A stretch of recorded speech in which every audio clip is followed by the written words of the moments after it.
Hi friends, நம்ம இந்த வீடியோவில் ஒரு இம்பார்ட்டன்ட் நோட்டிஃபிகேஷன் தான் பார்க்க போகிறோம். என்னன்னு பார்த்தீங்கன்னா, டிஎன்பிசியிலேருந்து வந்திருக்க நோட்டிஃபிகேஷன். என்னென்னா கம்பைன் டெக்னிக்கல் சர்வீஸ் எக்ஸாமினேஷன் சொல்லுவாங்க.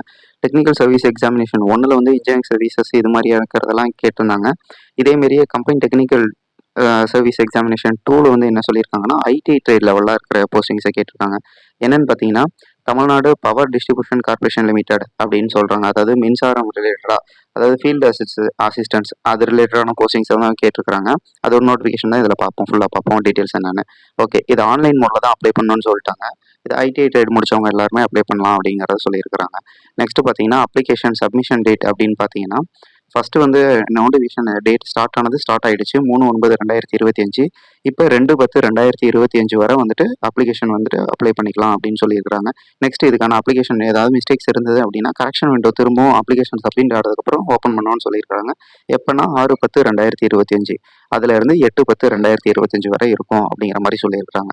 நெக்ஸ்ட் பார்த்தீங்கன்னா இதில் 2 விதமான எக்ஸாமினேஷன் கண்டக்ட் பண்ணுறதா சொல்லியிருக்காங்க. ஒன்று வந்து பார்த்தீங்கன்னா பேப்பர் 1, இன்னொன்று பேப்பர் 2. Paper 1ங்கிறது eligibility.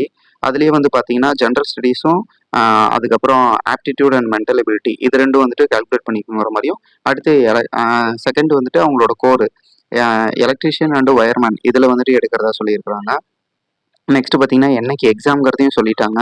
எப்போன்னு பார்த்தீங்கன்னா 16/11/2025, அதாவது நவம்பர் 16 அப்போ வந்துட்டு எக்ஸாம் இருக்கும் அப்படிங்கிறத சொல்லியிருக்கிறாங்க. இதே மார்னிங் வந்து பார்த்தீங்க அப்படின்னா பேப்பர் 1ம் ஆஃப்டர்நூன் வந்துட்டு பேப்பர் 2ம் இருக்கும் அப்படிங்கிறத சொல்லியிருக்கிறாங்க. அடுத்து பார்த்தீங்க அப்படின்னா எப்படி அப்ளை பண்ணணும் அப்படிங்கிறத சொல்லியிருக்காங்க. www.tnbcexams.in அப்படிங்கிறதுல போயிட்டு நீங்கள் அப்ளை பண்ணிக்கணும் அப்படிங்கிற மாதிரி சொல்லியிருக்கிறாங்க. இது 2 விதமான ப்ராசஸ். எப்பவும் போல் வந்துட்டு ஓடிஆர் ப்ராசஸ் இருக்கும், ஒன் டைம் ரெஜிஸ்ட்ரேஷன். அடுத்து வந்து பார்த்தீங்க அப்படின்னா ஓடிஆர் முடிச்சிட்டிங்க அப்படின்னா அந்த ட்ரேடுக்கு நீங்கள் அப்ளை பண்ணுற மாதிரி இருக்கும். இதே கரெக்ஷன் விண்டோ இதை பற்றிலாம் சொல்லியிருக்கிறாங்க. எதெல்லாம் எடுத்துகிட்டு போகக்கூடாது அது மாதிரிலாம் சொல்லியிருக்கிறாங்க. வாட்சஸ் இதெல்லாம் அதில் எக்ஸாம் போகும்போது பார்த்துக்கலாம். அடுத்து வார்னிங்ஸ் கொடுத்துருக்குறாங்க. நெக்ஸ்ட் பார்த்தீங்கன்னா இதான் போஸ்ட் பார்த்தீங்க அப்படின்னா ஃபீல்டு அசிஸ்டன்ட் அப்படிங்கிற கேட்டகரியில் எடுக்கிறதா சொல்லியிருக்கிறாங்க.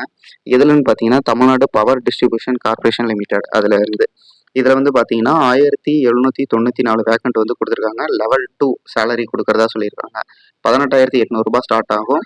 அலோவன்ஸு இதெல்லாம் சேர்த்து 25 ஒரு 26 நியர்லி ஒரு 30 கிட்ட வரும். அதாவது எந்த ஸ்டேஜோ அந்த ஸ்டேஜை பொறுத்து இருக்கும் அப்படிங்கிறத சொல்லியிருக்கிறாங்க. நெக்ஸ்ட் வந்து பார்த்தீங்க அப்படின்னா இதில் 1794ங்கிறது ஒரு ஹியூஜ் வேக்கண்ட் தான். இதில் ட்ரேட் வைடு வந்துட்டு பார்த்தீங்கன்னா ரொம்ப நல்லது. ஐடிஐ படித்தவங்க ஸோ மிஸ் பண்ணாமல் அப்ளை பண்ணிவிடுங்க. நெக்ஸ்ட் பார்த்தீங்க அப்படின்னா இதில் வந்து ஏஜ் லிமிட்டேஷன் கொடுத்துருக்குறாங்க. இப்போ ஜென்ரலுக்கு பார்த்தீங்க அப்படின்னா 32 இருக்கணும் அப்படிங்கிற மாதிரி சொல்லியிருக்காங்க. இது டிசபிலிட்டி பர்சனாக இருந்தால் ஜென்ரலில் 42ம், எக்ஸ் சர்வீஸ்மேன்னா 50ம், இது டிடபிள்யூ கேண்டிடேட் அதாவது டிஸ்ட்ரிக்ட் வியூவாக இருந்தால் வந்து 37 இருக்கணும் அப்படிங்கிற மாதிரி சொல்லியிருக்காங்க. இதான் அப்பர் ஏஜ் லிமிட்டு.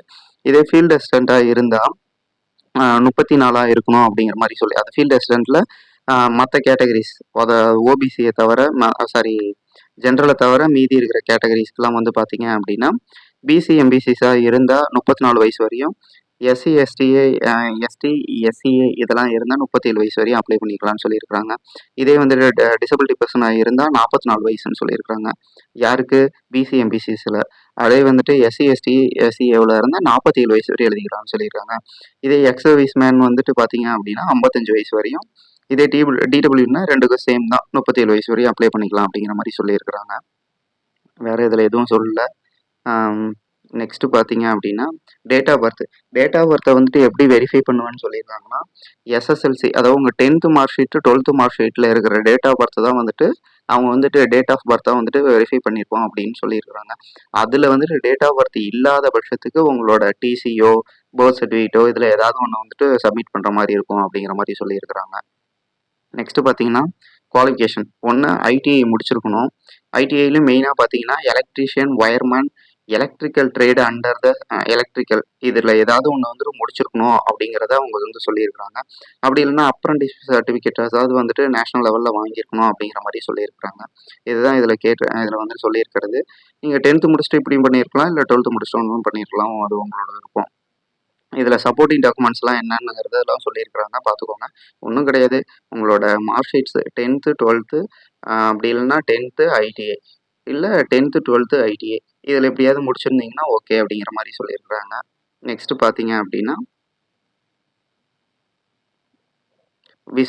விஷன் வந்துட்டு ஸ்டாண்டர்ட் 3 ஆர் பெட்டர் அப்படி இருக்கணும் அப்படிங்கிற மாரி சொல்லியிருக்காங்க. ஸ்டாண்டர்ட் 3 என்னங்கிறத வந்துட்டு பின்னாடி வேற இதில வந்துட்டு எக்ஸ்ப்ளைன் பண்ணியிருக்காங்க. அத நம்ம பின்னாடி பார்க்க ஆரம்பிப்போம். ஓகேங்களா? நெக்ஸ்ட் வந்து பார்த்தீங்க அப்படின்னா, இதில மெயினா வந்துட்டு அ ஒரு 12 ஏரியாவுல வந்துட்டு எக்ஸாம்ஸ் நடக்கும் அப்படிங்கிற மாரி வந்துட்டு சொல்லியிருக்கிறாங்க. ஃபிசிக்கல் வந்துட்டு கண்டக்ட் பண்ணுவேன் அப்படிங்கிற மாரி சொல்லியிருக்கிறாங்க. இதில வந்து ஃபிசிக்கல் டெஸ்ட் வந்துட்டு எப்படி இருக்கும்னு பார்த்தீங்கன்னா, மொத்தம் 3 கேட்டகரியா பிரிக்கிறாங்க. ஒண்ணு வந்துட்டு பார்த்தீங்கன்னா, போல்ல ஏறுற மாரி இருக்கும்.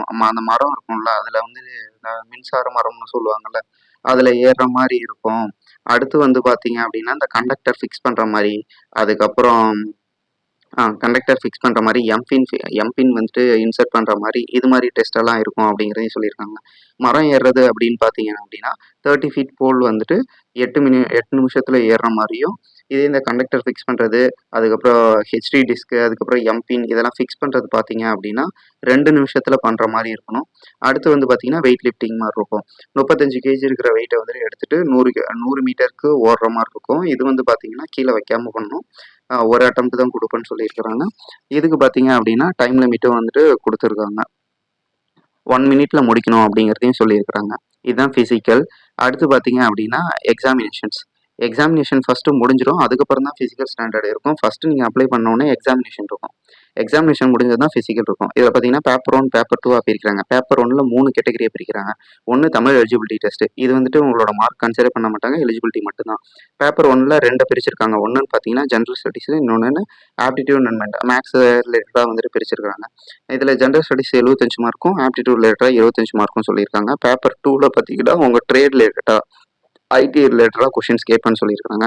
ஆக மொத்தம் இதில மேல இருக்கிறது பார்ட் 1ல பார்த்தீங்கன்னா, உங்களுக்கு 100 மார்க் கன்சிடர். பேப்பர் 2ல பார்த்தீங்கன்னா, 200 மார்க் கன்சிடர். டோட்டலா இதுதான் வந்துட்டு உங்களோட மார்க்க வந்துட்டு டிசைட் பண்ணும். இதுதான் வந்துட்டு உங்களுக்கு நெக்ஸ்ட் ஃபேஸ்க்கு வந்து சூஸ் பண்ணும் அப்படிங்கிறதையும் சொல்லியிருக்கிறாங்க. அடுத்து வந்து பார்த்தீங்க அப்படின்னா, மெயினா ஐடிஐக்கானது பின்னாடி சிலபஸும் குடுத்துருக்காங்க. எஸ்எம்எஸ் அண்ட் இமெயில் நீங்க எது குடுக்குறீங்களோ, அது மூலியமா தான் லாஸ்ட் வர உங்கள வந்துட்டு கான்டாக்ட் பண்ணுவான் அப்படிங்கிற மாரி சொல்லியிருக்கிறாங்க. இதே வந்துட்டு கமிஷன்ஸ்ல வந்துட்டு எப்படி நீங்க வந்து கான்டாக்ட் பண்ணணும்னா, டோல் ஃப்ரீ நம்பர் குடுத்துருக்காங்க. இத நல்லா நோட் பண்ணிக்கங்க. 18004194190958 இது வந்துட்டு இந்த டைம்ல தான் வொர்க்கிங் டேஸ்ல இந்த 10 டூ 5:45ல வர தான் ஒர்க் ஆகும் அப்படிங்கிற மாரி சொல்லியிருக்கிறாங்க. இதுல ஏதாவது டவுட்னா நீங்க வந்துட்டு கான்டாக்ட் பண்ணிக்கலாம். அடுத்து ஹெல்ப் டெஸ்க்கும் குடுத்துருக்காங்க. Help desk at TNPSC exams dot in அப்படிங்கிறதுல நீங்க வந்துட்டு இதுல வந்து மெயில் பண்ணியும் உங்களோட அந்த கிரீவன்ஸை வந்துட்டு அப்ளை பண்ணிக்கலாம். அதே நேரத்தில் என்ன டவுட்டோ அதை வந்து நீங்கள் கேட்டுக்கலாம் அப்படிங்கிற மாதிரியும் சொல்லியிருக்காங்க. மெயில் ஐடி ரொம்ப முக்கியம்னு சொல்லியிருக்காங்க. இதான் இதில் வந்து நோட்டிஃபிகேஷன்ஸ். அடுத்து வந்து அப்ளை பண்ணுறது எப்படின்னு பார்த்தீங்கன்னா, எப்பவும் போல தான் ஓடிஆர் ப்ராசஸ்ஸு நம்ம டிஎன்பிசியில் எப்படி அப்ளை பண்ணணுமோ அதே ப்ராசஸ் தான். ஓடிஆர் பண்ணிடணும். அதுக்கப்புறமேட்டுக்கு அதை நீங்கள் வந்துட்டு அப்ளை பண்ணிக்கிற மாதிரி இருக்கும்.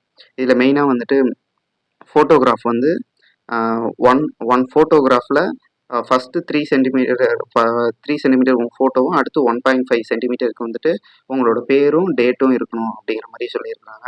ஃபோட்டோகிராஃப் வந்துட்டு 20 டு 50 கேபியாக இருக்கணும். நெக்ஸ்ட் வந்து சிக்னேச்சர் வந்து பார்த்தீங்கன்னா 10 கேபி டு 20 கேபியா இருக்கணும் அப்படிங்கிற மாதிரி சொல்லியிருக்காங்க. இதெல்லாம் வச்சு நீங்கள் அப்ளை பண்ணுற மாதிரி இருக்கும். எங்கெங்கே எக்ஸாம்ஸ்னு 38 டிஸ்ட்ரிக்ஸ்லேயும் வந்துட்டு ஃபர்ஸ்ட் ஃபேஸ் வந்துட்டு எக்ஸாம்ஸ் நடக்கும் அப்படிங்கிறத சொல்லியிருக்காங்க. நெக்ஸ்ட் வந்து அப்ளிகேஷன் ஃபீஸ் வந்து பார்த்தீங்கன்னா, ஓடிஆருக்கு வந்துட்டு 150 இருக்கும். ஆல்ரெடி எல்லாரும் அதை பண்ணியிருப்பாங்க. அடுத்து வந்து எக்ஸாம் ஃபீஸ் வந்து ₹100. ₹100 பார்த்தீங்க அப்படின்னா SC, ST, SCA, PWD candidates இவங்க எல்லாத்துக்குமே வந்து ஃபீஸ் இல்லைன்னு சொல்லிட்டாங்க. அது இல்லாத மற்றவங்க மட்டும்தான் இதை வந்துட்டு ஃபீஸோட அப்ளை பண்ணணும் அப்படிங்கிற மாதிரி சொல்லியிருக்கிறாங்க. அவ்வளோதான் இதில் வந்து முக்கியமான நியூஸஸ்லாம்.